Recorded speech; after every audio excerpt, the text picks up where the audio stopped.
Secret Santa'da müdürümə kitab almaq istəyirəm. Müdürə hansı kitab almaq olmaz? O Secret Santa ən ağırlı yerlərimizdən birisidir. Nə alım çox fikirləşirlər ofislərdə. Bu qorxmaqda fayda var deyə düşünürəm. Məsələn, müdürə kitab almaq biraz təhlükəlidir. Çox diqqətli olmaq lazımdır. Xüsusən də bu maaş ərəfəsində il sonudur. Bu 14-cü, 13-cü maaşların verildiyi ərəfələrdə diqqətli olmaq lazımdır kitab seçimində. Məncə bəlkə də heç müdürə kitab hədiyyə eləməsək daha yaxşı olar deyə düşünürəm.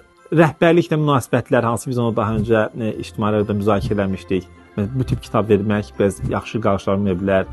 İclasları necə aparmaq lazımdır? Kitab yaxşı qarşılaşmaya bilər.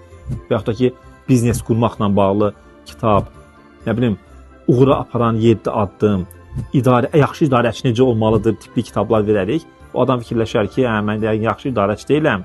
Əməkdaşım mənə bu kitabla mesaj vermək istəyir. Ona görə biraz həssas olmaqda, diqqətli olmaqda fayda var deyə düşünürəm.